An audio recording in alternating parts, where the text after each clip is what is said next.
Hello दोस्तों, मैं हूं दिनेश केवोरा। चैनल 5 पर आपका स्वागत है। चैनल 5 न्यूज़ टाइम का ही एक चैनल है और आप सब हमारे चैनल्स को पसंद कर रहे हैं, सब्सक्राइब कर रहे हैं। शुक्रिया आपका बहुत बहुत।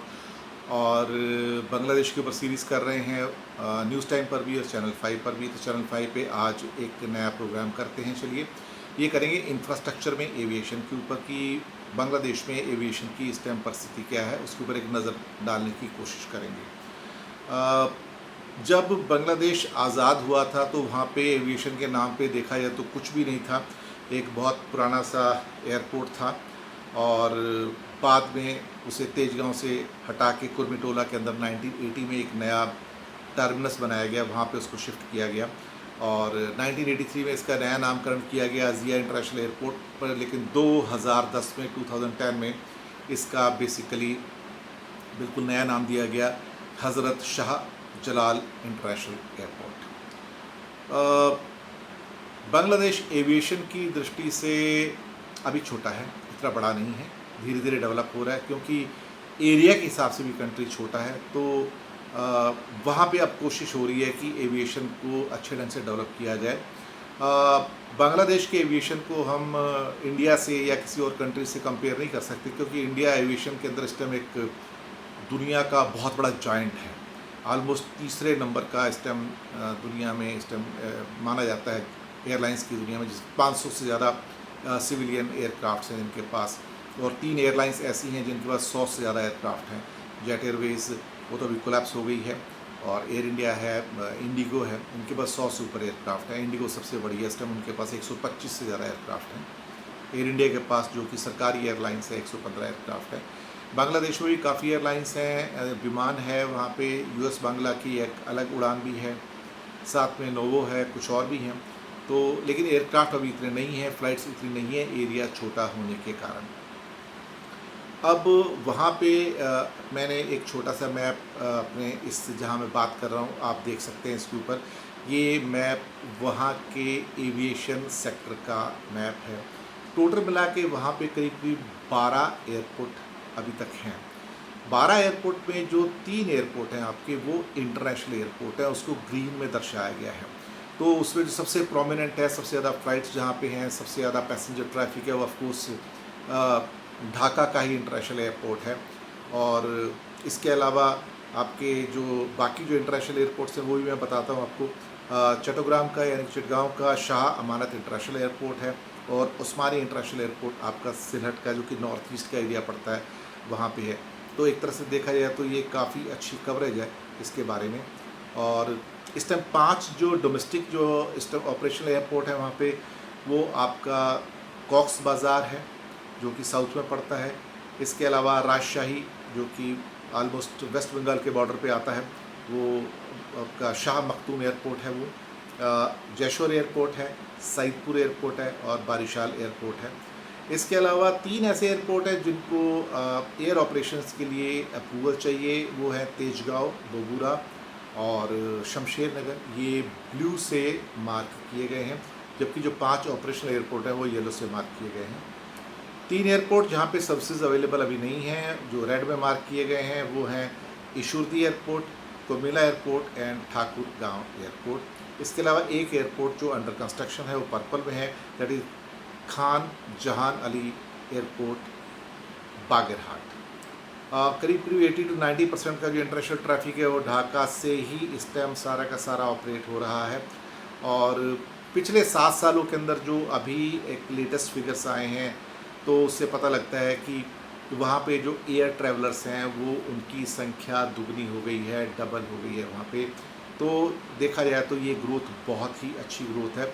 इस ग्रोथ को हम ये कह सकते हैं कि 10% पर ईयर की ग्रोथ है, लेकिन क्यूमुलेटिव ग्रोथ जो है वो 100% के आसपास ही 7 साल के बाद पहुंचती है यहाँ पे एयरबस और बाकी एयरलाइंस जो हैं, एयरक्राफ्ट जो इंडस्ट्री है, वो अपने एयरक्राफ्ट को बेचना चाहती हैं अलग अलग एयरलाइंस को, ताकि वहाँ पे जो एक इमर्जिंग सेक्टर है ये, उसके अंदर उनको भी उनकी हिस्सेदारी वहाँ पे मिल सके।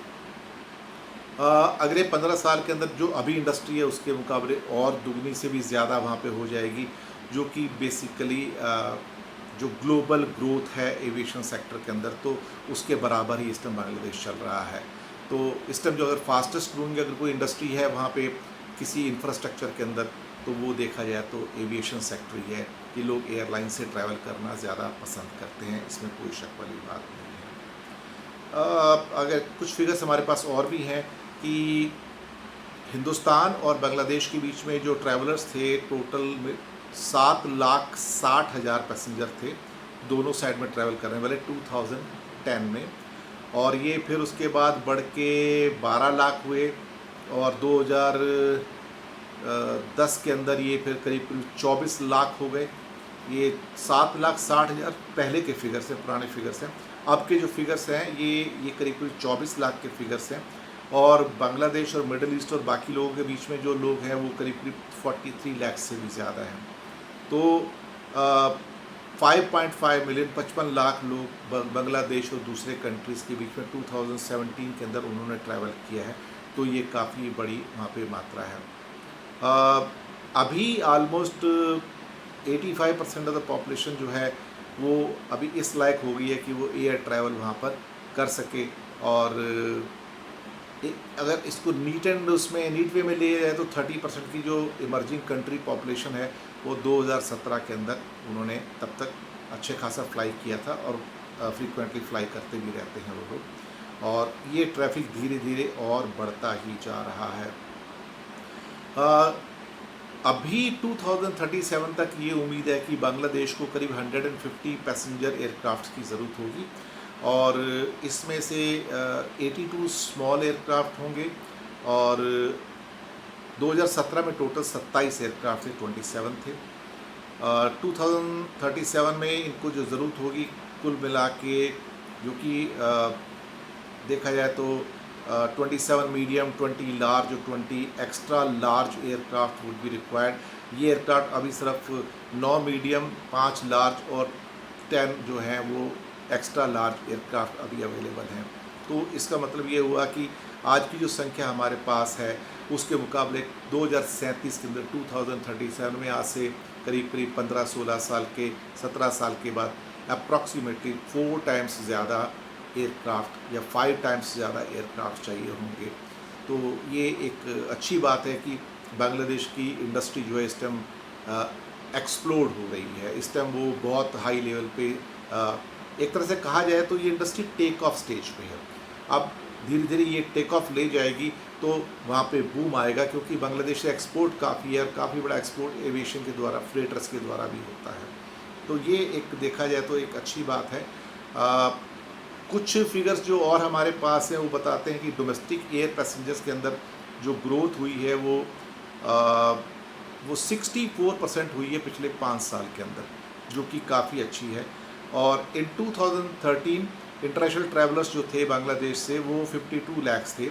2017 में इनकी संख्या बढ़ के 63 लाख हो गई, और जो डोमेस्टिक ट्रैवलर जो पहले सिर्फ 6,48,000 थे अब वो बढ़ के 10.5 लाख हो गए हैं, और आने वाले सालों में इनकी संख्या अब बहुत बड़ी हो जाएगी, यानी कि एक major percentage of Bangladesh population will be able to fly by their own means, by their own airlines, domestic airlines in the country.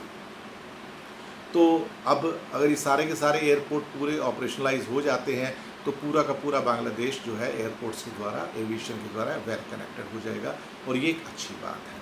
तो इस अंक में हमने आपको एविएशन की थोड़ी जानकारी दी, आपको थोड़ा आइडिया लगा इसके बारे में। तो 12 एयरपोर्ट मैंने आपको बताए, और 2037 तक, आज से 17-18 साल के बाद ये उम्मीद है कि एयरक्राफ्ट की संख्या 5-6 गुना बढ़ जाएगी जो आज के मुकाबले है। तो यानी कि एयरलाइंस सेक्टर जो है वो कुछ ही सालों के अंदर बूम करके 6-7 टाइम्स तक आ जाएगा।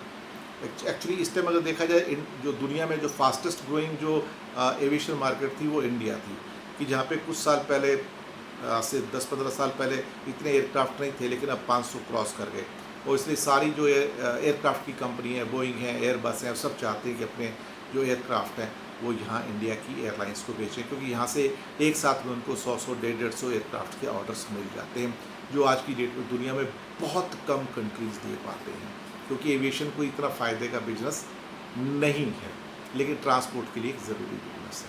तो ये था एक छोटा सा प्रीव्यू एविएशन सेक्टर के ऊपर, चैनल 5 के ऊपर।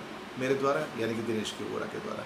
तो देखते रहिए ये चैनल, पसंद तो आपको आ ही रहा है, इसके लिए बहुत बहुत शुक्रिया। सब्सक्राइब करना मत भूलिएगा। तो फिर आपसे मिलेंगे बहुत जल्दी अगले अंक में। शुक्रिया आपका बहुत बहुत।